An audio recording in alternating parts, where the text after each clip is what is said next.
No sé qué es. Okay, ya. Bueno, en honor al tiempo y sabiendo que nuestros invitados tienen una agenda bastante extensa el día de hoy, les voy a dar la bienvenida. Primero que todo les voy a comentar que esta conferencia está siendo grabada y transmitida por Facebook, por tanto para que tengan conocimiento en cuanto a aquello.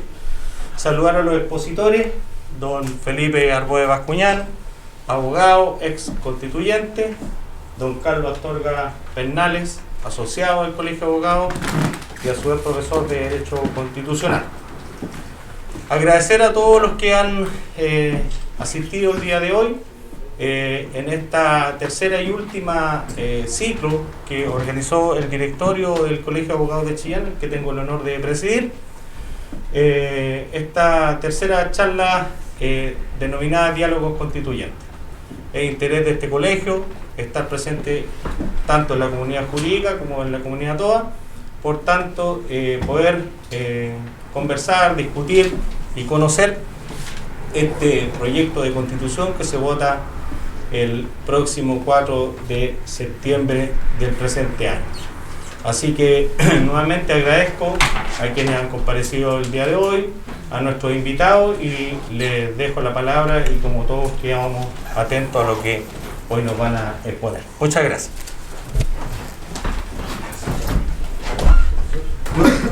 Me habían dicho que empieza usted. Bueno, Sí. el micrófono, por favor. Usted queda. Muy bien, muchas gracias. Bueno, ¿cuánto tiempo tenemos? 20 minutos para después poder un poco... Muy bien.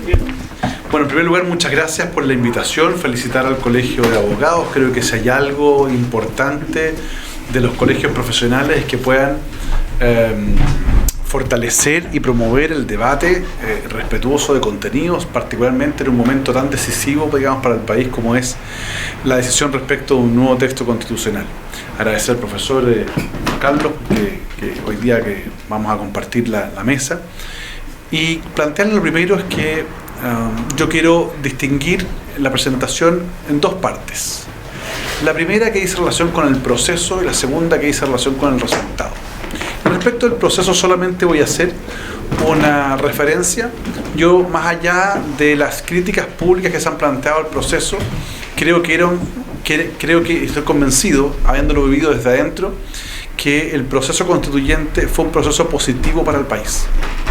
La posibilidad de reencontrarnos, de poder escucharnos, de poder escuchar las frustraciones, las rabias, los resentimientos, también los sufrimientos, las historias de personas distintas. Y hay quienes reclaman respecto a la convención y de sus integrantes, y la verdad es que no se dan cuenta que probablemente Chile es mucho más parecido a la convención que al Parlamento. Y lo digo con la experiencia de haber estado en ambas instituciones. Y lo digo porque en el Chile real coexistimos personas que algunos tienen conocimientos, algunos no los tienen.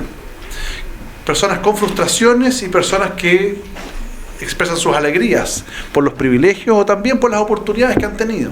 En consecuencia, creo que el proceso, como proceso político, creo que fue una tremenda enseñanza para el país. Dicho lo anterior, evidentemente este proceso sirvió probablemente para mucha gente para exteriorizar un conjunto de sufrimientos y frustraciones, de vivencias personales, de sus entornos inmediatos o mediatos, o bien respecto de percepciones que tenía respecto de la sociedad en que estábamos viviendo y de cómo se estaba construyendo. Dicho eso, entonces, lo que correspondía es que una vez hecha la catarsis, pasáramos, digamos, de la emoción a la razón y redactáramos un texto que permitiera, así como han sido los textos en la historia, no digo constitucional chilena, sino más bien constitucional occidental, permitiera fortalecer los valores que nos unen. Los países no son producto del azar, los países son consecuencia de un acuerdo de voluntades de hombres y mujeres que en un momento de la historia toman la decisión de vivir en comunidad. Y para vivir en comunidad se da un pacto social denominado Constitución Política que tiende o debe tender a fortalecer los valores que los unen y que los motivan a estar viviendo juntos. Y cuando uno observa en nuestra historia constitucional, en la Constitución del 33, la del 25 y la del 80, uno observa que más allá de no haberlo logrado en la medida que todo o la mayoría quisiera, en general el esfuerzo de los constituyentes fue tratar de instalar, y me refiero al 33 y 25 principalmente, valores que por lo menos fueran mayoritarios. La Constitución del 80, nacida en las condiciones que sabemos, en plena dictadura, evidentemente tiene otro espacio, y es justamente lo que motivó la, comillas, cuestión constitucional que nunca pudimos resolver, digamos, en los últimos 40 años. En ese cuadro, entonces, mi percepción es que cuando uno analiza un texto constitucional no puede evaluarlo positiva o negativamente en función de que si hay 5, 10, 15 o 20 artículos buenos o igual cantidad de artículos malos. Malos desde el punto de vista subjetivo de una persona que considera que lee un texto, que lo entiende, y más bien que ve la visión de sociedad. ¿Qué tipo de normas tiene una constitución? Las constituciones en general contienen 3 tipos de normas. Aquellas que reconocen valores y que inspiran a la sociedad, que son definiciones filosófico-políticas, digamos. Segundo, consagran ciertos principios que son o han de ser los inspiradores de la legislación y del actuar de la autoridad. Y en tercer lugar, contienen reglas de funcionamiento, que son las que permiten establecer los límites de el poder respecto de los ciudadanos, las garantías, pero también establece la delimitación de las diferentes funciones dentro de un régimen democrático.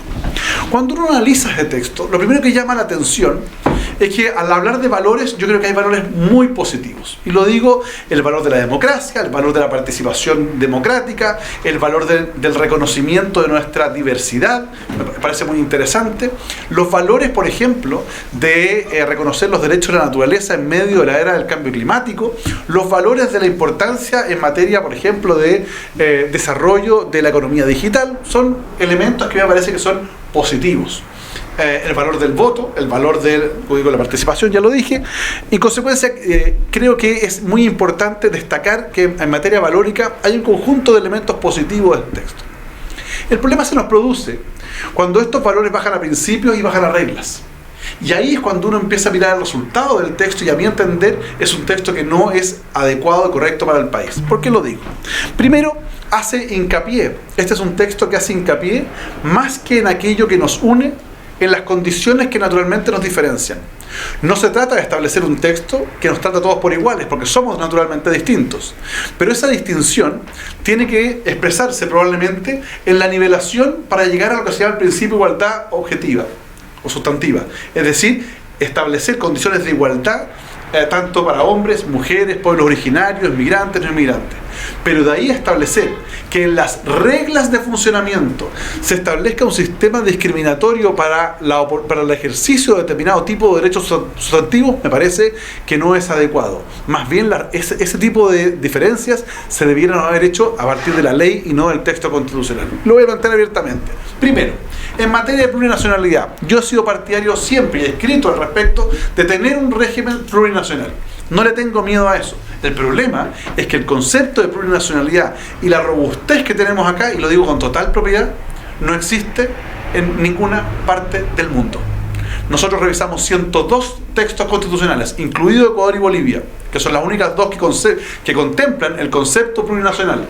Las otras hablan de pluriculturalidad, multiculturalidad, etc. Y hay otras que no lo mencionan. Pero revisado todos los textos, aquí lo que ocurrió fue que se tuvo la percepción en algunos que más bien el concepto de plurinacionalidad era el reconocimiento constitucional de los pueblos originarios, y no es así. El concepto de plurinacionalidad en Chile, en esta propuesta de texto constitucional, conlleva un conjunto de elementos de discriminación positiva. Se ha planteado la necesidad de reconocer que los pueblos originarios han sido discriminados históricamente. No me cabe ninguna duda y lo suscribo abiertamente. Pero la pregunta es la forma entonces de establecer, de corregir una discriminación histórica, estableciendo un régimen paralelo que nos diferencie de los pueblos originarios? A mi entender, no es la fórmula. Lo voy a explicar. Primero, en materia de plurinacionalidad, tenemos que observar algunos elementos que son, a mi juicio, determinantes. Primero, cuando se habla de derecho de propiedad y me preguntan a mí en una entrevista, ¿qué opina usted de una conferencia? ¿Qué opina usted de la propiedad? Yo tengo que decir, ¿cuál propiedad? ¿La propiedad de la comunidad de los pueblos originarios? ¿La propiedad individual? ¿La propiedad colectiva? ¿O me está hablando de la propiedad del común de los chilenos que no son de pueblos originarios? Llamémoslos mestizos en este caso, porque son dos regímenes distintos.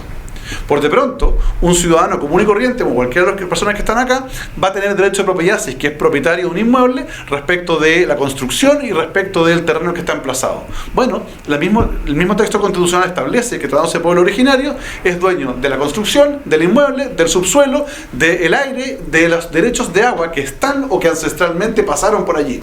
En consecuencia, primero, ya hay una discriminación del punto de vista del régimen. Segundo, en materia de plurinacionalidad se establece un sistema de justicia. Un sistema de justicia que existe en Nueva Zelanda, en México, en Australia, en Canadá, en Ecuador y en Bolivia. Pluralismo jurídico, lo suscribo. Pero cuidado, el pluralismo jurídico no supone la existencia de un sistema de justicia paralelo y aparte del sistema de justicia.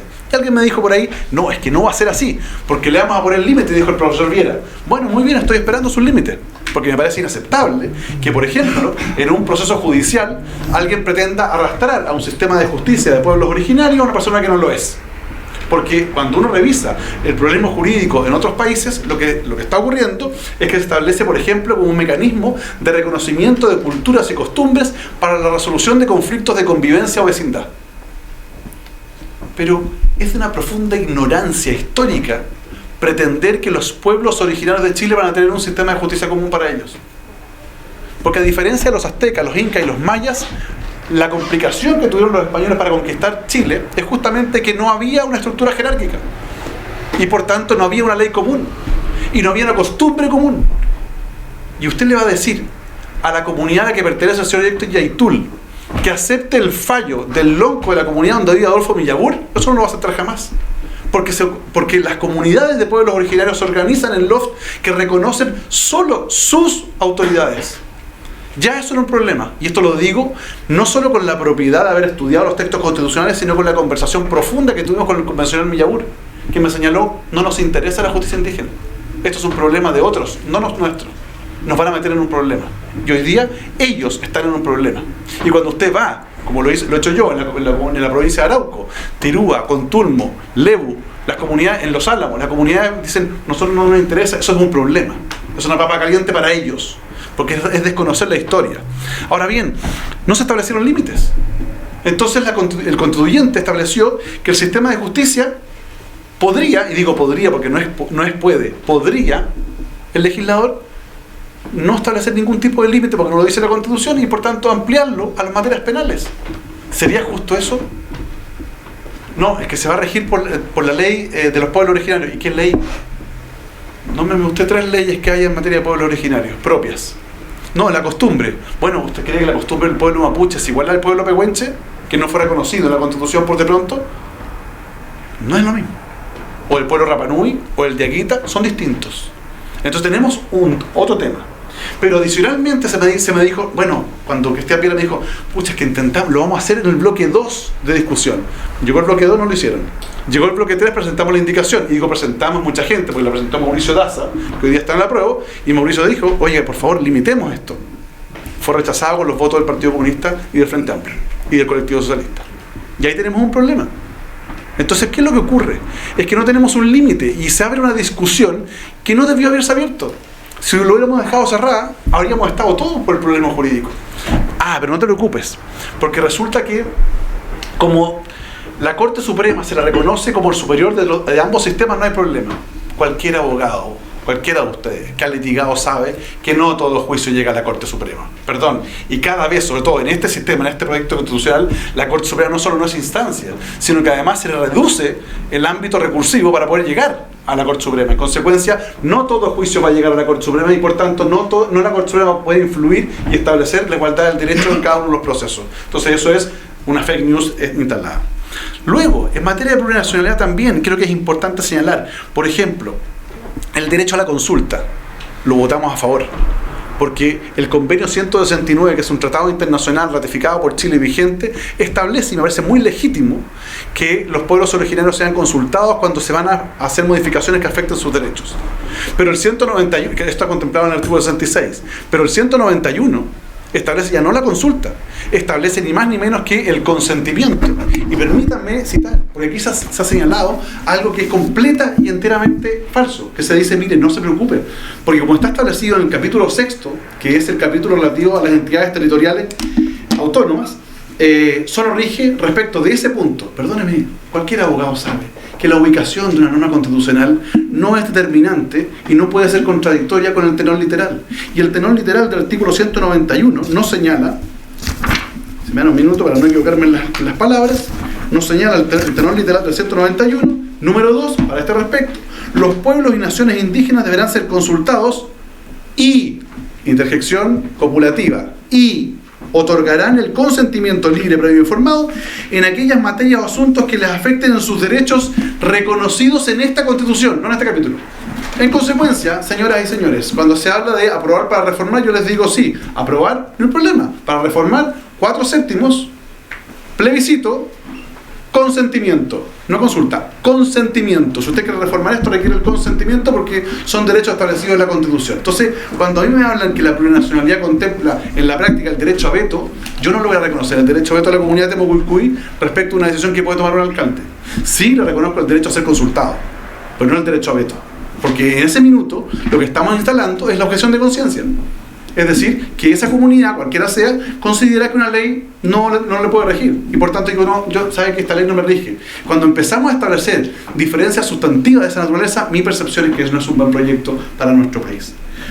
No voy a insistir con el tema más bien de la plurinacionalidad, porque hay otros elementos, pero quiero pasar a otro tema. En materia de sistema político, los suizos son famosos por los relojes, no solo por los chocolates. ¿Qué es lo que es un reloj? Es una maquinaria perfecta, es un sistema perfecto. ¿Y qué significa eso? Que el conjunto de partes y piezas y engranajes funcionan, cada uno cumple su función para que el todo cumpla su objetivo. Eso es un sistema. Lo que tenemos hoy día presentado en este texto no es un sistema político. Lo digo por conocimiento de primera persona. Ocurrió que llegó el Frente Amplio y dijo: yo quiero un sistema parlamentario unicameral. Llegó el Partido Comunista y dijo que era un sistema presidencial unicameral. Llegó el Partido Socialista y dijo, colectivos, todo esto no partidos, y dijo: yo quiero un sistema semipresidencial bicameral. Como no daban los votos, llamaron a otros colectivos, a los movimientos sociales, a los pueblos constituyentes, y se empezaron a decir: ¿saben qué? No tenemos los votos para llegar al pleno, entonces hagamos lo siguiente, no se compliquen, pongamos una parte cada uno y no hay problema. Y así llegamos a tener un híbrido. Lo que tenemos hoy día como propuesta es un híbrido político que no existe en el mundo, salvo en un país, Camerún. Entonces usted quiere tener derechos sociales de Finlandia, pero con un sistema político de Camerún. Eso no funciona. Y lo digo por ejemplo. Se repone la facultad de los parlamentarios, de los diputados, no parlamentarios, de los diputados, de presentar proyectos que roben gasto. Pero por favor, si eso no lo derogó Pinochet. Fue Eduardo Frei Montalva, 5 de noviembre de 1969, comillas. Abro comillas. Con esta modificación hemos terminado el régimen de la irresponsabilidad, donde cada legislador se permite influir en la remuneración de los funcionarios públicos y sus operadores o crear un régimen previsional para cada uno de ellos. Cierro de comillas. Las arcas fiscales quebradas en 1969, sabemos lo que pasó. En consecuencia, si tenemos una experiencia constitucional donde ya los diputados proveían presentar proyectos de gasto que fue mala, ¿para qué la vamos a repetir? Pero adicionalmente, piensen ustedes, un minuto, ¿qué ocurriría si un diputado acá va y le pide una cooperación a una determinada empresa y la empresa le dice que no? Y resulta que después llegue y nos mete un proyecto para aumentar los impuestos. O, peor, una sobretasa.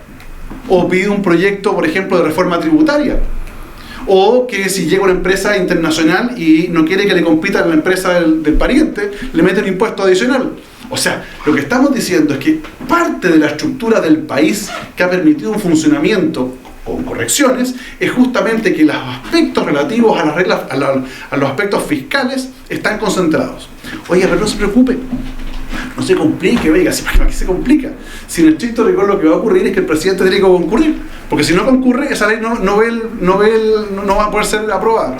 Bueno, entonces imagínese usted con 155 diputados como mínimo, porque dice la Constitución que es el piso, presentando proyectos en medio del proceso electoral en materia económica, y el presidente oponiéndose a cada uno. Entonces imagina el nivel de conflictividad entre el Ejecutivo y el Legislativo. Entonces gobernar supone que las reglas de funcionamiento delimiten las potestades, pero a su vez también permitan encontrarse. Y cuando usted le otorga esa cantidad de poder a una sola Cámara, lo que está haciendo es, al igual que el estilo italiano, es decirle: ustedes son los que mandan. Italia en 1992 hizo una reforma constitucional similar a esta. Entre 1992 y el 2022, hace 7 días atrás, cayó el último presidente, Draghi. 23 gobiernos en 35 años. Duran 1 año 7 meses los gobiernos en promedio. ¿Y saben por qué no han podido arreglarlo? Porque quien tiene que arreglarlo, según el proceso de reforma constitucional italiano, es la misma Cámara de Diputados que no le va a entregar las facultades. Pero cuando usted le entrega las llaves, le entrega el poder absoluto a una institución, después eso en política no se devuelve. Nadie regala el poder de vuelta. Voy a hacer un ejemplo que ojalá no se escuche en mi casa, pero esto es como cuando uno le entrega las llaves de la casa a la suegra. Se las entrega y la suegra está feliz, pero no se las puede quitar nunca más. Y aquí es lo mismo. Entonces tenemos un problema, porque hay problemas del sistema político que son arreglables y otros que no lo son. Y este es un problema que no es arreglable. Me dicen, es que el sistema político está pensado en descentralizar el poder. Maravilloso. Veamos, pongamos el número. ¿Cuántos diputados hay hoy día? 155. ¿Cuál es la composición territorial? 74 pertenecen a 3 regiones. O sea, la mitad del Parlamento está en Valparaíso, Biobío y Metropolitana. 13 regiones se disputan el 50%. Miren el grado de influencia. Ah, no, pero es que eso se va a netear. Muy importante, porque vamos a tener la Cámara Territorial. Eliminamos el Senado, por la obsesión de que el Senado, la elite, la corrupción, ¿no? Bueno, y vamos a poner entonces a la Cámara de Regiones. Fantástico, Cámara de Regiones, 3 representantes. Entonces Ñuble hoy día tiene 5 diputados y 2 senadores, o sea, 7 representantes, ahora va a tener 8 representantes. ¿Se dan cuenta usted qué ignorante que es? Ahora tiene más representantes. Un momentito. Pero hoy día los 7 representantes pueden discutir todos los temas y participan de todas las discusiones. Con esta constitución, con 8 representantes, van a quedar 5 que van a poder discutir todos los temas, los diputados, porque los otros 3 tienen prohibido discutir de seguridad social, pensiones, ni más ni menos, seguridad ciudadana, delincuencia, no pueden discutir, y materias laborales. ¿Pero cómo entonces? ¿No van a poder discutir eso? Ah, o sea, los temas laborales, de seguridad ciudadana y de pensiones, ¿los van a decidir en la Cámara de Diputados? Sí. Ah, o sea, los 5 nuestros van a influir mucho menos, porque acuérdense que en esta proporción que representan, los que tienen menos población representan menos. Tenemos otro problema. Entonces, el sistema político no está bien pensado. Y cuando los sistemas políticos no están bien pensados, no garantizan gobernabilidad. Que esa es una de las preguntas que uno tiene que responderse al momento de evaluar el texto. ¿Garantiza gobernabilidad? A mi juicio, esto no lo garantiza. ¿Fortalece los valores de la unidad? No lo fortalece tal como se llama por el tema de la plurinacionalidad. Veamos en materia de estado de emergencia. Perdónenme. Las constituciones nacen en contextos políticos. No es casualidad que la constitución del 25 tenga un conjunto de artículos y la del 33 también. Bueno, estamos en un momento complejo desde el punto de vista de la seguridad interior del país, por diversas consideraciones que tienen que ver con temas más bien políticos. Bueno, la presidenta Bachelet, el presidente Piñera y el presidente Boric. 3 presidentes de la República, de 3 coaliciones distintas, han pedido al Congreso Nacional estado de excepción para hacer frente al terrorismo que tenemos en la Araucanía y en la provincia de Arauco. ¿Y qué es lo que ocurre? Estos señores y señoras se dan el gusto de eliminar el estado de emergencia. Ni más ni menos. El estado de excepción constitucional que permite a un presidente o presidente de la República recurrir al rol de las Fuerzas Armadas para limitar ciertos derechos fundamentales cuando hay una grave alteración del orden público y la seguridad interior. Se elimina. Como se dan cuenta, lo planteamos en la discusión. Insistieron en eliminarlo por la obsesión ideológica, que ya veremos después por qué, de sacar a las Fuerzas Armadas de todo tipo de actividad en materia de seguridad interior. Yo siempre me he opuesto a la labor de las Fuerzas Armadas de seguridad interior porque creo que tienen otra formación distinta. Pero cuando hay un estado de excepción, uno podrá pensarlo y podrá decir, oye, ¿sabe qué? Uno puede circunscribirlo. No es casualidad que este presidente, ¿no es cierto? Este presidente acaba de pedir que incluso se reponga el proyecto de la infraestructura crítica para pedir otra función para las Fuerzas Armadas que vayan a cuidar toda la infraestructura crítica que está en riesgo en determinados momentos y así no sacar a las policías de las poblaciones, va a ir a cuidar torres de alta tensión, torres de agua, etc., ¿no? Y parece correcto cuando se circunscribe eso. Bueno, aquí se le eliminó. Y como se dieron cuenta después que se habían equivocado, inventaron la tesis que no se preocupe, si el estado de calamidad puede ser. O sea, la ministra Sichel, con la misma credibilidad que tiene respecto a otras materias, nos plantea esto. Perdónenme, ¿de dónde sacó eso? Conversado con ni más ni menos secretario de las comisiones del Senado, que revisamos los antecedentes, nos damos cuenta que el estado de calamidad, por regla general, porque hay una excepción, pero por regla general, es para situaciones de desastres naturales. ¿Hay calamidad? ¿Puede haber calamidad pública creada por el hombre? Sí. Caso, encontramos uno. El envenenamiento de una torre de agua potable. Bueno, sí, hay una calamidad. pero se puede extender la calamidad a la seguridad interior por ningún motivo. Entonces, cuando se apruebe esta Constitución, lo que vamos a tener es que este presidente de la República va a quedar sin la facultad, y por tanto lo que tenemos hoy día en la Araucanía y lo que tenemos hoy día en la macrozona norte, se acaban las Fuerzas Armadas, salen de ahí y tienen que ir Carabineros. ¿De dónde los va a sacar? De los volcanes, de la Lucro Martínez, donde sea. Hay que sacarlo, si es un bien humano finito, un recurso humano finito. No contento con eso, y para demostrar la obsesión ideológica, se mandaron el 299. El 299 es una joya. Circunscribe el actuar de las Fuerzas Armadas solo al resguardo territorial para ataques externos. O sea, se acabó la infraestructura crítica. Es inconstitucional, automáticamente. No pueden hacerlo. No pueden hacer el estado de emergencia, obviamente, pero además, como eran obsesivos, se les explicó las consecuencias de instalar la Constitución. Bueno, la norma transitoria número 11, número 2, nos establece, por ejemplo, que la Armada de Chile deja de cumplir funciones de resguardo del mar territorial, de los lagos y los ríos. ¿A quién se le carga? A la policía. A la policía. O sea, vamos a sacar los carabineros de acá para llevar a cuidar el mar territorial, para llevar a cuidar los lagos y los ríos. Esa es la magnitud. Cierro con eso para pasar al sistema de justicia. Vamos a la justicia. Consejo de Justicia, estupendo, me parece una buena perspectiva, fantástico. Bueno, veamos los integrantes. 4 designados por el poder político. ¿Pero por qué? Digo yo. ¿Por qué el poder político? ¿Por qué vamos a poner? No, porque es muy importante la designación, pero como ustedes hoy día, participaban en la designación. Claro, en la designación, pero no en la evaluación. Porque parte de la independencia de un juez tiene que ver justamente con que si el proceso de nombramiento participan autoridades políticas o autoridades de algún poder del Estado, el proceso de remoción y de evaluación la haga otra autoridad del Estado, porque si no se genera una dependencia. Y lo que se establece acá es que cada 5 años se va a evaluar a los jueces. Y se dice, no se pueden tocar los fallos. Pregunta, ¿cuál va a ser la evaluación? ¿La asistencia? ¿La presencia? ¿El buen trato? Pero si los jueces finalmente hablan a través de los fallos, y usted los va a evaluar. Pero además, no contento con ello, pone una frase que dice que adicionalmente se harán audiencias públicas, donde el juez va a tener que justificar su actuar.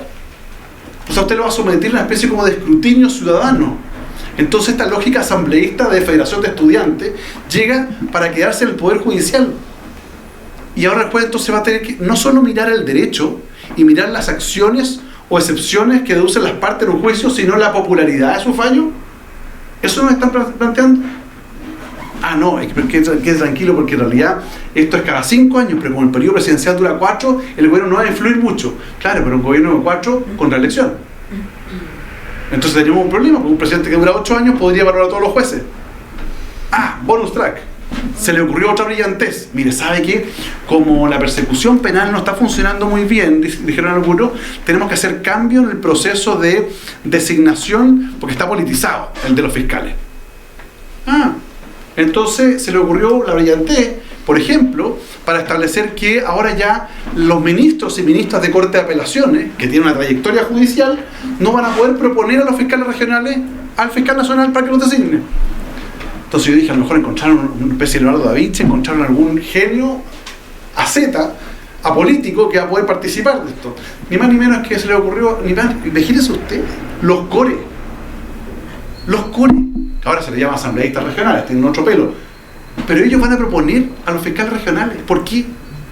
Y no solo proponerlos, propone a los fiscales regionales, que los designa el fiscal nacional, pero además el fiscal regional tiene que rendirle cuenta a la asamblea regional. Y el fiscal nacional, miren ustedes, ya no va a hacer cuenta pública, va a tener que rendirle cuenta a la Cámara de Diputados. Y si hay un diputado investigado, y si hay un core investigado por el fiscal regional, entonces es la politización máxima. Entonces cuando uno empieza a mirar la evaluación de los jueces, la designación política de los fiscales, del persecutor, cuando empieza a mirar que el poder se radica principalmente en la Cámara de Diputados, que el presidente tiene un conjunto de potestades pero tiene otras limitaciones, cuando ve que tenemos un concepto de plurinacionalidad sin limitaciones, y cuando se le mete la mano en la urna con un conjunto de criterios en los procesos electorales, uno dice, un momentito, esto ya no es casualidad, aquí tenemos un diseño, y lo que tenemos hoy día es un problema, a mi juicio. Si a eso le sumamos el estatuto productivo, que digo yo, vamos a ver el régimen de propiedad. Oiga, vamos a cambiar. no vamos a poner el daño patrimonial efectivamente causado, lo vamos a cambiar por el justo precio. Y dimos una discusión súper en buena línea. Oiga, pero ¿para qué? No, es que es lo mismo, me dijeron. Y si es lo mismo, ¿para qué lo va a cambiar? No, es que queremos cambiarlo. Pero si da lo mismo, ¿para qué vamos a generar este problema de incertidumbre si usted considera que es lo mismo? No, pero que igual queremos cambiar el precio justo porque hay unos fallos de la Corte Suprema, pero fallo de la Corte Suprema bajo esta Constitución. Pero con la nueva Constitución la Corte Suprema va a ser otra y la Corte Constitucional tiene otras competencias. Chuta, bueno, pero ya dejémoslo así, ¿no? Bueno, resultado del asunto, el ministro Jackson nos dijo que no era lo mismo, que podía haber un problema, y el ministro de Hacienda dice, hay que aclarar esto porque hay un problema. Porque la gente piensa más bien en la expropiación de su casa. Pero ¿qué pasa con un medio de comunicación que no es afín al gobierno? Esto ya ocurrió. Eso ya ocurrió en la dictadura en Chile, eso ocurrió en Argentina y eso ocurrió en Venezuela. Entonces, no son hipótesis imposibles de que ocurran, ¿no? Ahí. Luego, en materia recursiva, por favor, los ciudadanos perdemos en materia recursiva. Nunca más recurso en aplicabilidad por inconstitucionalidad. Directamente de las partes. Ahora es el juez el que decide. Yo tengo que ir al juez de instancia y el juez de instancia toma la decisión de si recurre o no. O sea, las partes en un proceso judicial pierden la posibilidad de impugnar la constitucionalidad de una determinada norma. Entonces todos los procesos que hoy día hay vigentes, por ejemplo, de abogados o abogadas que han recurrido al Tribunal Constitucional reclamando la inaplicabilidad por inconstitucionalidad de la norma que establece la prohibición de contratación con el sector público cuando haya una sanción laboral, ya no van a poder hacerlo. Tienen que hacerlo el juez de instancia. Y si el juez de instancia decide, fantástico. Si no, no. Y con el juez evaluado cada 5 años, ojo, oiga, ¿sabe qué? Este juez me sale, es muy molestoso. En realidad tira muchas inaplicabilidades para arriba. Criterio de evaluación no sabemos. Puede que no, puede que sí. Las constituciones también actúan como límite al poder. Y por lo tanto ahí hay que pensar siempre que los que gobernamos no somos ángeles. Están en otro lado. Por lo tanto hay que tener cuidado con eso. Y el recurso de protección. El recurso de protección se acaba como lo conocemos. No más a la Corte de Apelaciones. Al juzgado de instancia. Cualquier abogado, ustedes son abogados, yo no litigo hace mucho rato. Ustedes son abogados litigantes. Pero a mí me tocó trabajar la reforma procesal civil, entonces tengo las cifras en la mano. 75%, me puedo equivocar hoy día, pero hace 4 años 75% de las causas civiles, los juzgados civiles, eran de cobranza, juicio ejecutivo.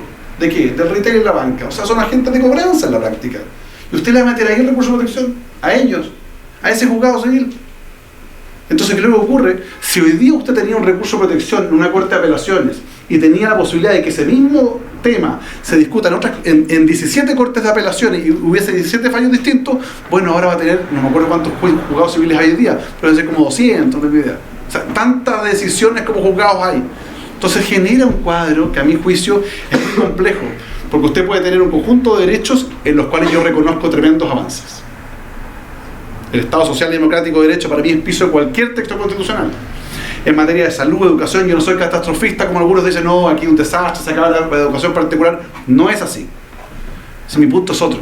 Es que usted puede tener un catálogo de derechos maravilloso, pero si tiene un sistema político que no garantiza gobernabilidad ni la aplicación de los mismos, si le están diciendo que la implementación de esto cuesta entre 9 puntos del Producto Interno Bruto y 14 puntos, y que se va a demorar entre 18 o 30 años, como me dijo mi gran amigo Francisco Zúñiga, uno de los asesores del colectivo socialista, 30 años en materializar derechos sociales, yo le digo, cuidado, en vez de habernos demorado 30 años, en vez de instalar 103 derechos, podríamos haber instalado 40 y los materializamos en 10 años. Entonces, cuando usted tiene un catálogo muy robusto de derechos, pero no tiene un sistema que da gobernabilidad y no tiene un sistema de justicia que le permita recurrir, porque finalmente la justicia va a ser la que fije el sentido y alcance de cada uno de esos derechos, tenemos un problema que a mi juicio me obliga a decir, mire, a mí este texto no me parece que sea adecuado para el país porque no lo vamos a poder arreglar. Ese es el problema que yo veo. Y esto no es la definición del 4 de septiembre si uno está con esta constitución o la de Pinochet, porque en eso yo tengo cancha, tiro y lado, he presentado varios proyectos de cambio constitucional, fui aquí en Chillán, fue el primer cabildo que se hizo en Chile, recordarán ustedes, en el 2014, antes que partiera el proceso constituyente, lo hicimos aquí en el teatro.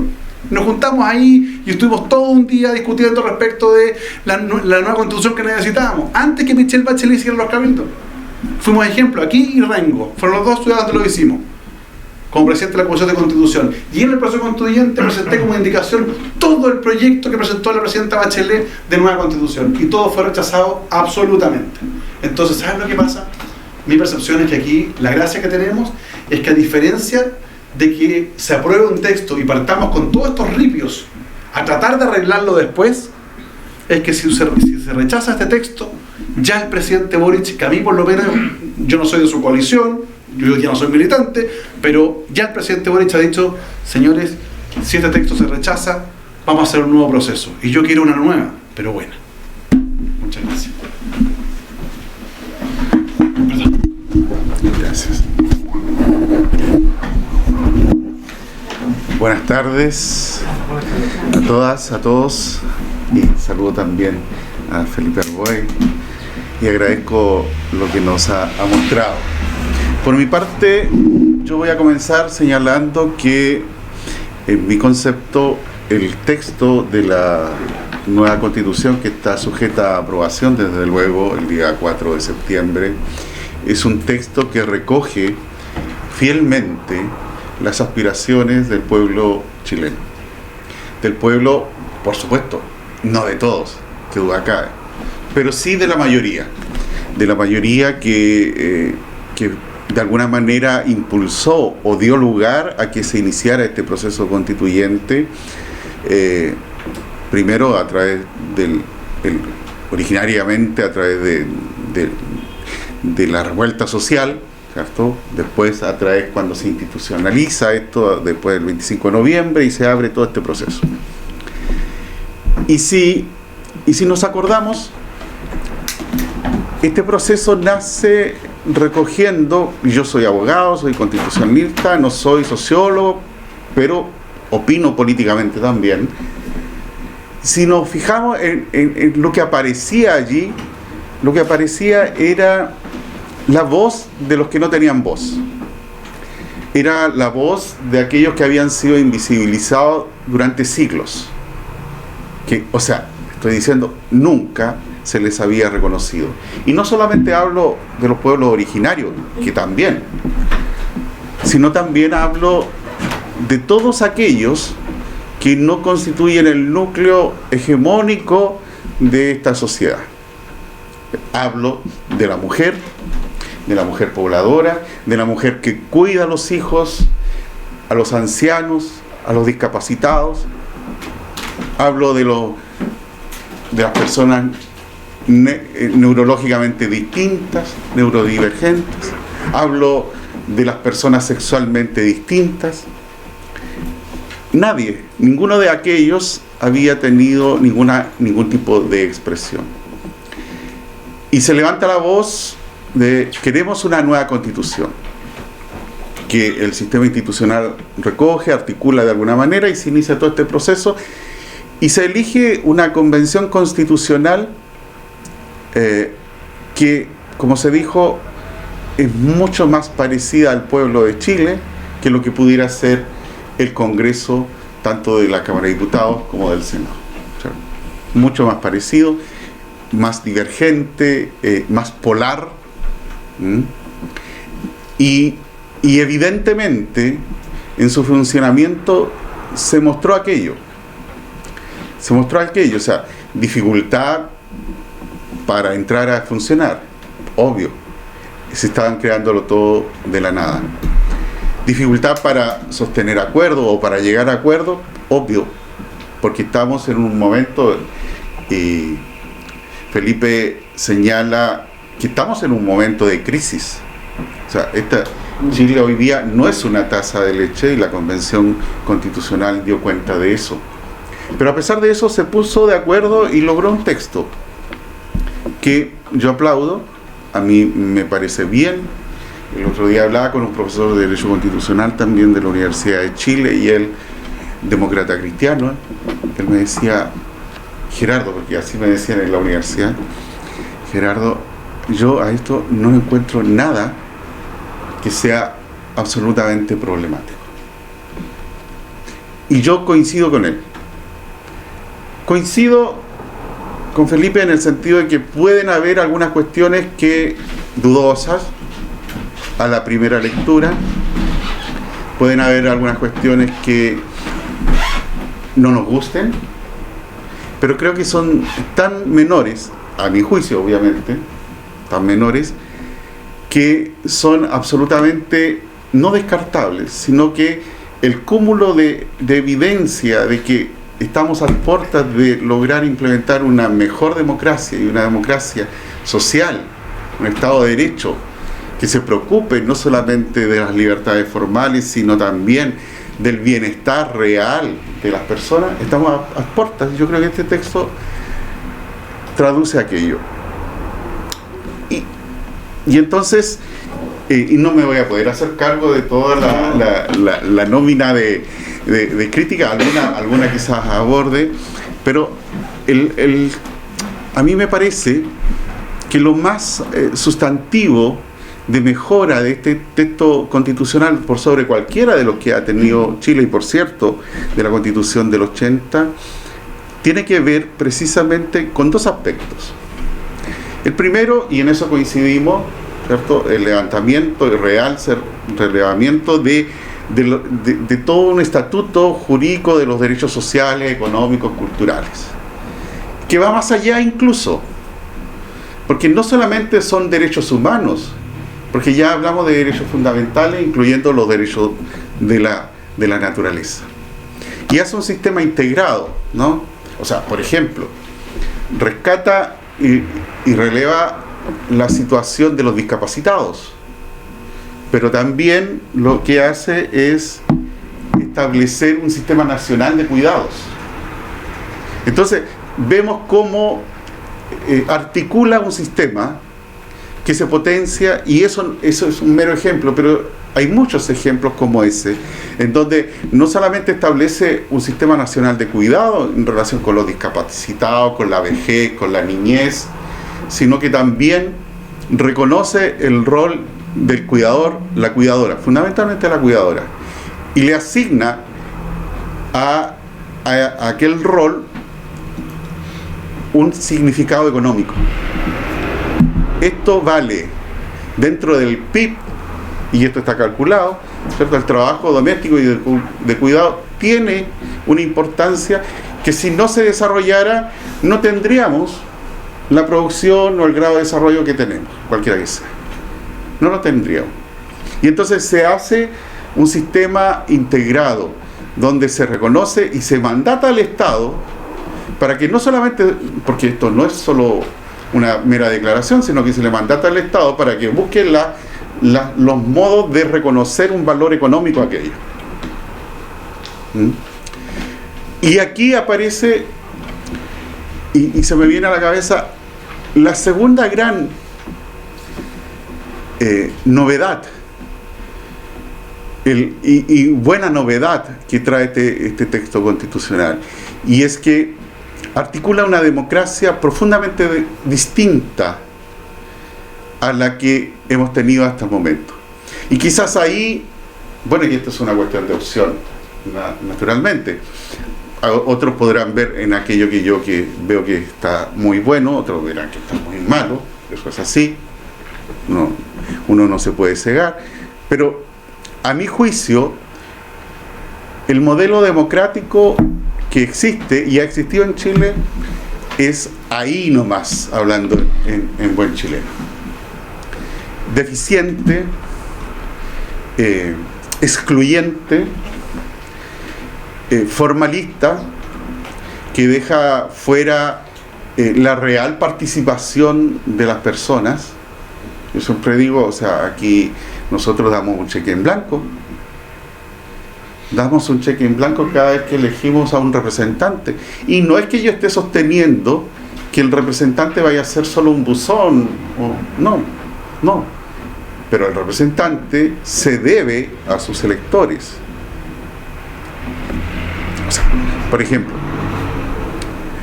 en esta democracia se permite que alguien que es representante, que es electo diputado, senador, alcalde, cualquier autoridad que sea, ¿cierto?, se cambia de partido mientras es el representante. O sea, a mí no me parece. O sea, una democracia que permite a un ciudadano llegar a ocupar un poder de representación y que andando abandone su nicho de representación, creo que no corresponde. creo que debe ser a lo menos cuestionado. A lo menos cuestionado porque o si no, el voto no tiene importancia. La deliberación que hacen las personas al votar deja de tener importancia. Pero eso es un detalle dentro de muchos. Y entonces tenemos la impresión, y creo que gran parte de la crisis no económica, sino la crisis política que vivimos el 2019 tiene que ver con una crisis profunda del modelo de representación, del modelo democrático representativo. Y creo que este texto constitucional viene a salvar muchas de aquellas deficiencias. ¿Por qué? Porque cambia el modelo en algún sentido. Sigue siendo democracia, ¿no? Lo que vivimos hoy día es democracia, lo que viene también, pero a mi juicio de mejor y de mucho mejor calidad. ¿Por qué? Porque lo que hace es fragmenta el poder. Tenemos un Estado unitario donde todo es dirigido además desde el centro, un Estado unitario, pero no solamente unitario, centralista, en donde las decisiones son tomadas en la metrópoli. Todos nosotros, los que somos de acá, antes decíamos de provincia, ahora decimos de regiones, van a seguir existiendo las regiones. Los que somos de regiones sabemos lo que es aquello. Incluso este gobierno, digo el actual, sabe lo que es aquello, porque este gobierno tiene un discurso y tiene una voluntad regionalista. Pero pese a ello, no puede ser regionalista en la práctica, porque la institucionalidad, toda la institucionalidad hace que todo funcione centralistamente. Y las designaciones de los cargos, las autoridades, las políticas públicas, todo se desarrolla desde el centro. Pues bien, lo que hace este texto constitucional es cambiar todo ese foco y fragmenta el poder. Y tenemos al Poder Ejecutivo, que más o menos se mantiene, con algunos cambios como el que señala Felipe, donde ahora le da facultades al Poder Legislativo, a la Cámara de Diputados y Diputadas, para presentar un proyecto de ley en materia que hoy día no tienen facultades, que son básicamente aquellas donde es posible disponer de recursos fiscales, pero el Ejecutivo básicamente se mantiene. Un sistema presidencialista levemente atenuado. A mi juicio debió haber sido mucho más atenuado, pero bueno, igual me parece que se condice con la tradición chilena, el presidencialismo, entonces no debiera causar tanto ruido. En el sistema parlamentario tenemos dos cámaras, ¿cierto? El Congreso de Diputadas y Diputados, la Cámara de las Regiones, que se distribuyeron más o menos asimétricamente las facultades. Digo más o menos porque la idea inicial era que la Cámara de las Regiones tuviera muchísimo menos facultades y se amplió bastante. De modo que no son tantas aquellas materias en las que no tiene facultad o no es convocado el Congreso de las Regiones en los procesos legislativos.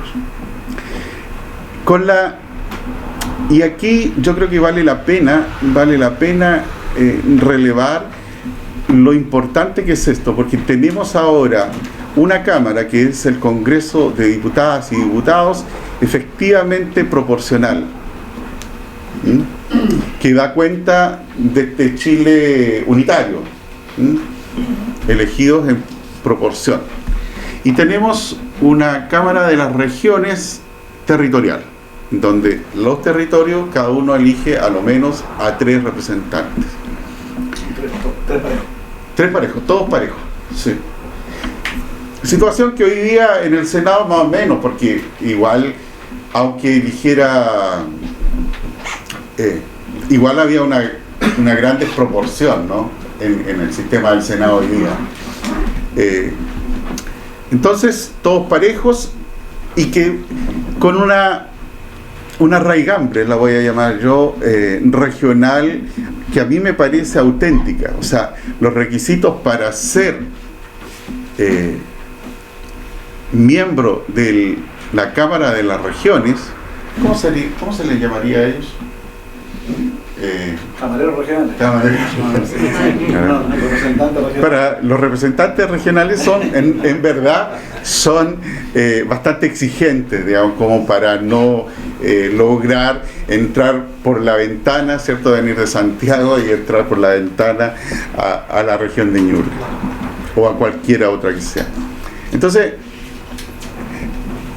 y una serie de materias donde la Cámara va a tener efectivamente un gran poder y no va a estar de adorno para nada, porque si ustedes leen el catálogo donde se enumeran las facultades, son amplísimas. Y evidentemente un Congreso de Diputadas y Diputados, una Cámara, mucho más fortalecida políticamente. Lo que a mí me parece bien, porque en definitiva ellos representan a la totalidad de Chile proporcionalmente. Ahora, y son los receptáculos de la soberanía popular. Ahora, se insiste mucho en que se le va a dar demasiado poder a la Cámara de Diputados y Diputadas, y que no habría control, que no habría un equilibrio allí, porque no había este control democrático. Yo creo que en este tipo de órganos, yo creo que ese argumento es falaz, a lo menos falaz, porque en este tipo de órganos colegiados, 155 miembros a lo menos, los pesos y contrapesos se ejercen internamente. O sea, allí adentro todos controlan a todos. Por lo tanto, este órgano, que en sí mismo es un órgano que se controla a sí mismo por su propia integración, va a tener estas facultades en oposición también a la Cámara de la Región, y la Cámara de la Región al Congreso de Diputadas y Diputados, y estos dos al Presidente de la República y a cualquier otro poder. O sea, yo no veo ninguna gran acumulación de poder. Y lo que se dice, por ejemplo, con relación a que cualquier mayoría de, ¿cómo le dicen? Mayoría circunstancial. Cualquier mayoría circunstancial pudiera apoderarse de la Cámara o del Congreso de Diputadas y Diputados y hacer malabares. O sea, perdón, yo tendría cuidado con ese tipo de afirmaciones, porque estamos denostando a una mayoría circunstancial. La mayoría circunstancial es la mayoría, son ellos quienes ejercen la soberanía popular por mandato del pueblo, y están facultados para tomar decisiones. Entonces, lo que hace este texto constitucional, que es muy criticado también, pero que a mi juicio es muy bueno, es confiar en la democracia. Cada vez que hay un tema que dice, bueno, este tema será regulado en la ley. El mismo tema que planteaba Felipe de cómo se va a resolver este tema de los tribunales indígenas, va a estar en la ley. Y yo confío en la ley, porque la ley es la expresión de la voluntad popular, es la expresión del ejercicio auténticamente democrático. Y en la Constitución, todos sabemos, no puede estar todo. Y entonces, si confiamos en la democracia, si confiamos en que vamos a ser capaces de articular un modelo democrático adecuadamente, entonces no tenemos por qué desconfiar en que aquello que se regule, aquellas normas que regulen la Constitución, vayan a ser un desastre.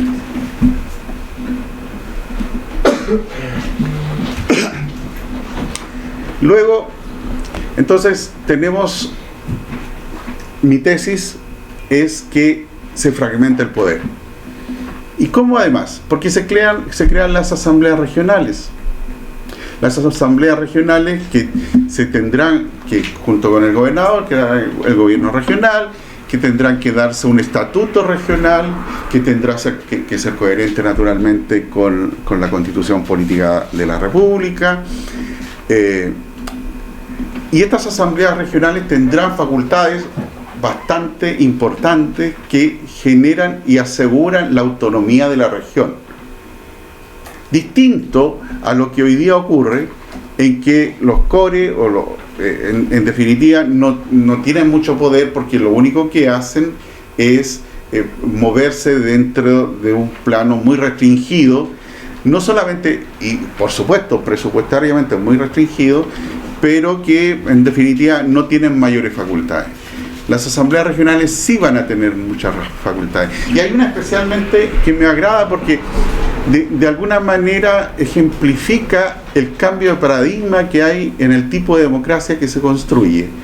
Y es que una asamblea regional sola o asociada con otra u otras podrán elaborar un proyecto de ley que si es patrocinado, aprobado y patrocinado por la Cámara de las Regiones, tendrá que ser tramitada como ley de la República. Bueno, y ahí se verá si se aprueba o no. Entonces, tenemos allí un tipo de democracia. ¿Qué CORE hubiera pensado en decir, mira, tengo una idea, es una buena idea, me convenzo a otros CORE, es una buena idea? Entonces, si a las regiones nadie las escucha. En cambio, acá tenemos una forma de ascender en la escala hacia arriba, de modo de poder incidir políticamente en la dirección del Estado, la dirección incluso del poder legislativo, proponiendo leyes. Y por supuesto, la iniciativa popular de ley, donde el 3% de ciudadanos, la iniciativa popular también de reforma constitucional, que con el 5% del último padrón electoral se podrá convocar o empezar a hacer este trabajo de una reforma constitucional. Entonces, a mí me habla de un sistema político que se incrementa y potencia grandemente la participación ciudadana, dotando de autonomías, como ya refería, a la región, a la comuna y a los territorios autónomos indígenas y a los territorios especiales. Entonces, estas autonomías ya no van a ser de papel, ya no van a ser declarativas, porque la propia Constitución, el propio texto constitucional, mandata al Estado y a los poderes públicos, al legislador principalmente, para asegurar una asignación de recursos que sea equitativa y no como la asignación de recursos que hoy día se hace, que es absolutamente inequitativa entre las diversas regiones, entre las diversas comunas del país. ¿Por qué? Porque en la actual Constitución de 1980 no hay ningún principio regulador que le diga al Estado cómo hacer la repartija. Y además no solamente reparto presupuestario asignado de acuerdo a criterios técnicos, científicos, sino también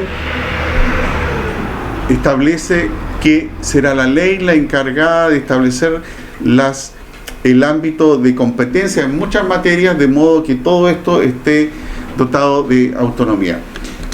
Todas estas autonomías estén dotadas de real autonomía. Y a mí, ahí, yendo también en esto de la profundización de la democracia, hay algunas normas que a mí me parecen que son extraordinarias. El artículo 151 señala: en Chile la democracia se ejerce en forma directa, participativa, comunitaria y representativa. Es decir, toma lo mejor de todos los modelos democráticos: la democracia participativa, representativa, la democracia directa.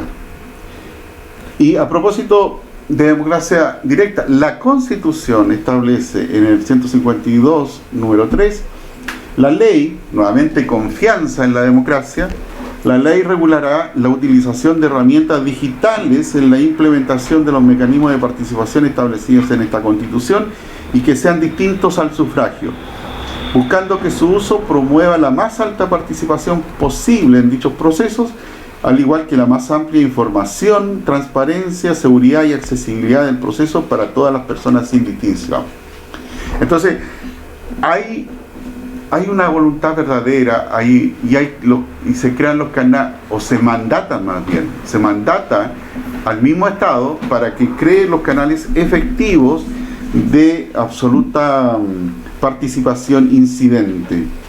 Porque señala el 152, los poderes públicos deberán facilitar la participación del pueblo en la vida política, económica, cultural y social del país. Será deber de cada órgano del Estado disponer de los mecanismos para promover y asegurar la participación y deliberación ciudadana incidente. Participación ciudadana incidente. O sea, yo muchos años reclamaba por la incidencia, porque estaba cansado, realmente cansado de participar como esa vez que tú nos cuentas que participaste en ese cabildo en el año 2014. ¿Cuántas veces participamos y hablábamos y soñábamos sin ninguna capacidad real?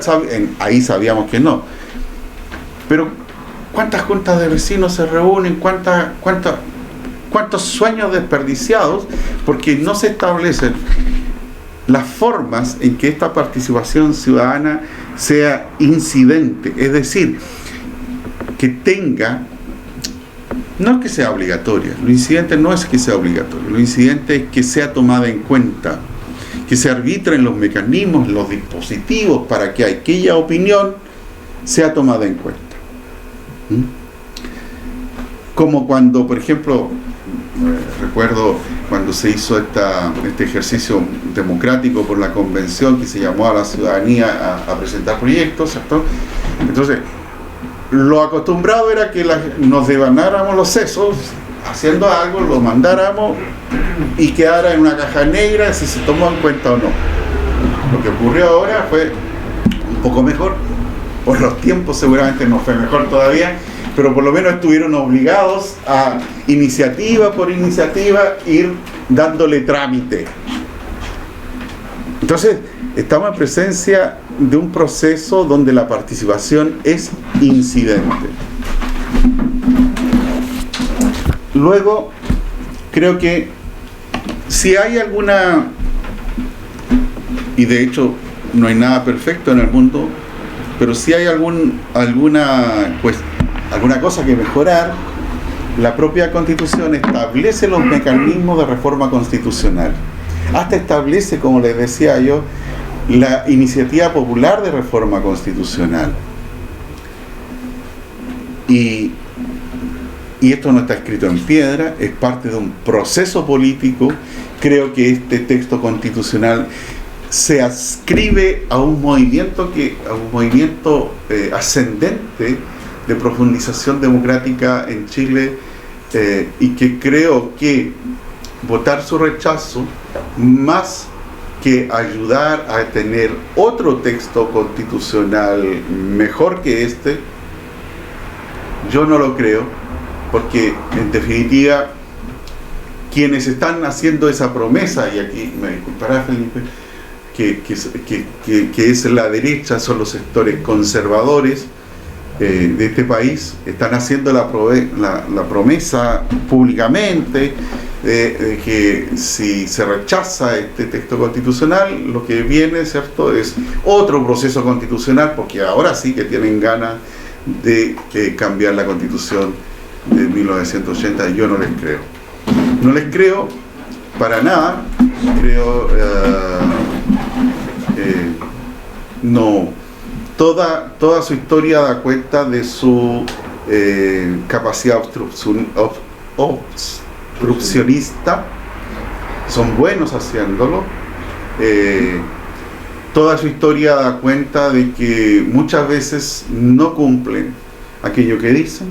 Yo no les creo, y sí creo que Chile tiene una tremenda oportunidad de dar un gran salto adelante con esta nueva constitución, y por eso yo hablo a favor de ella, la defiendo, y con esto termino, porque si no, señor presidente, aquí me va. Permiso. Pongo aquí un aplauso.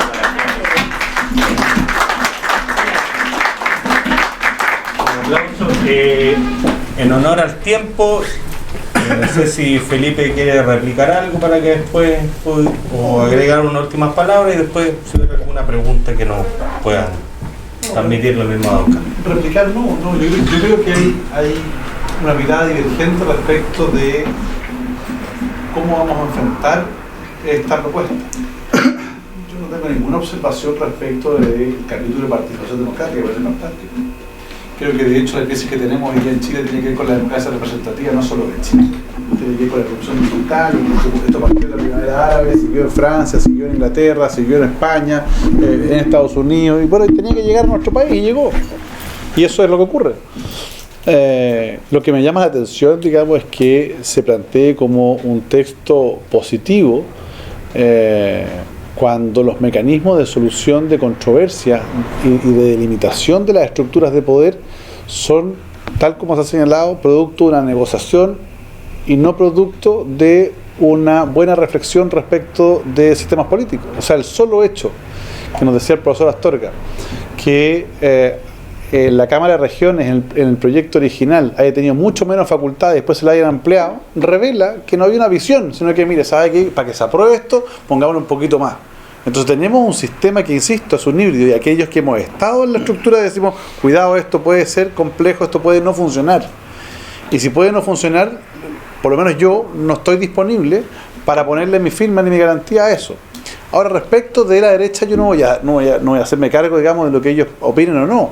Me tocó tratar de, en representación de la presidenta Bachelet en su minuto, tratar de impulsar una nueva constitución, y sí, obstruyeron. Pero el punto, yo creo que hoy día no les queda otra. Porque efectivamente lo que tenemos es que Chile ha cambiado sustantivamente.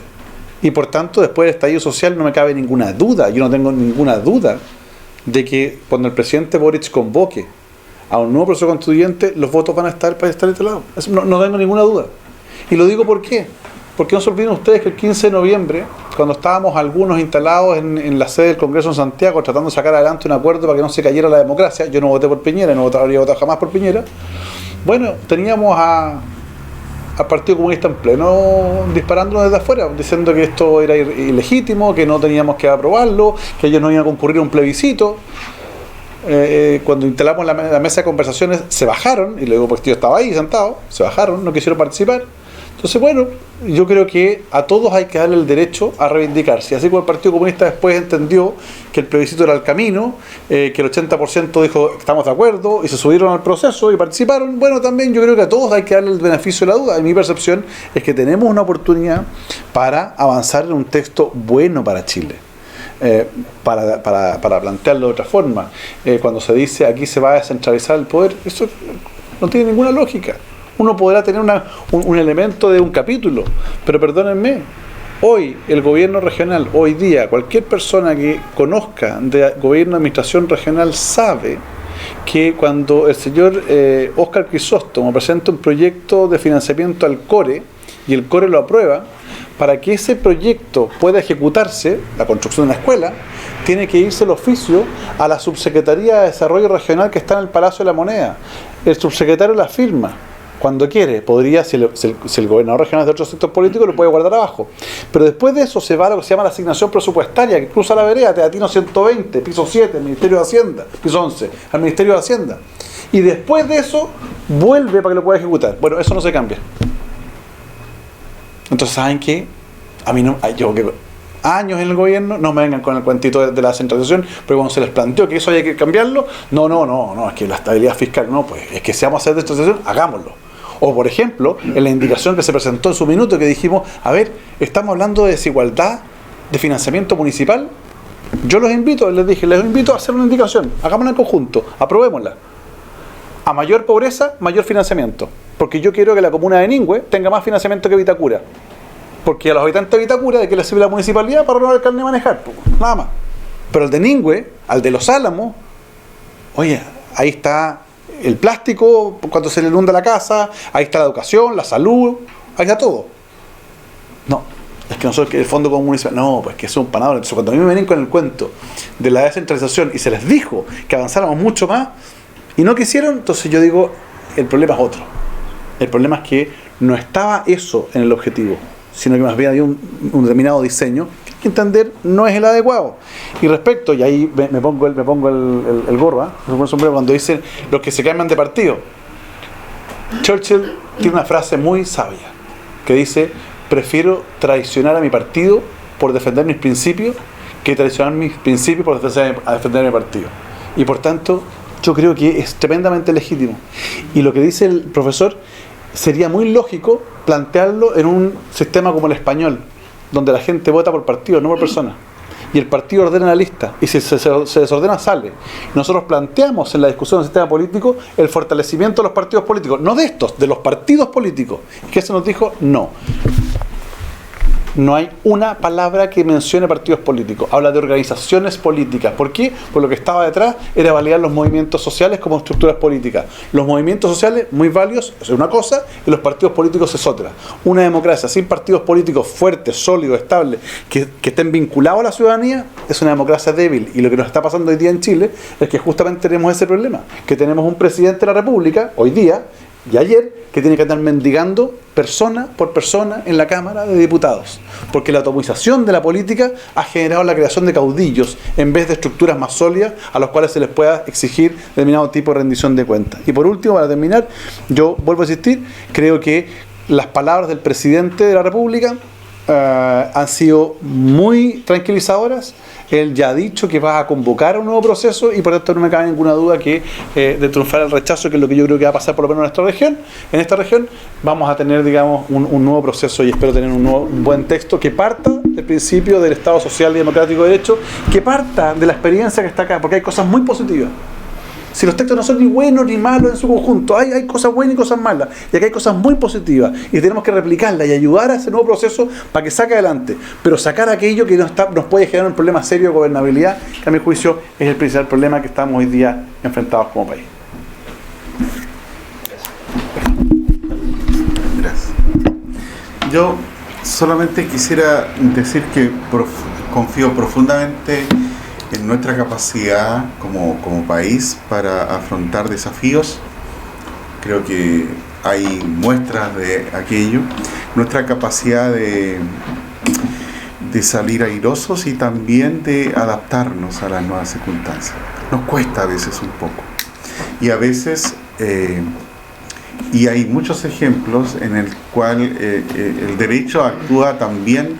O sea, porque no solo el derecho da cuenta de la transformación social, sino también el derecho ayuda en la transformación social. Y hay un movimiento dinámico ahí mutuamente de que va y que viene. Yo confío en que este texto constitucional nos va, como está haciendo ahora, que nos está haciendo reflexionar a gran parte de este país, pensando el país, soñando el país. Entonces confío en que este texto nos va a permitir dar este salto. Confío profundamente en la democracia. Creo que los problemas de la democracia se solucionan con más democracia. Creo que, y ahí diciendo con Felipe en el sentido de que él señala, bueno, esto sale un híbrido y esto es una componenda. Y claro, porque si la democracia es pura negociación. La democracia nace porque los seres humanos somos diversos, somos antagónicos, complejos, necesitamos una forma de solucionar los asuntos. Y si ustedes se remiten a la historia de cómo nace el Parlamento inglés, nace a raíz de una serie de componendas, negociaciones no tan puras, y se instala. Y los lores que lo lograron no sabían cómo le iba a ir, hicieron una apuesta. Nosotros estamos haciendo una apuesta, pero no una apuesta desde cero. Es una apuesta pensada, es una apuesta donde Y aquí voy a tomar un poco las palabras del presidente cuando él dice que habla de su gobierno. Sí, yo no hablo del gobierno, hablo de Chile.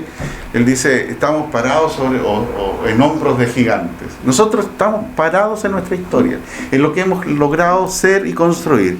Y creo que con este texto vamos a dar un gran paso adelante, profundizando la democracia con más democracia. Muchas gracias. Un aplauso por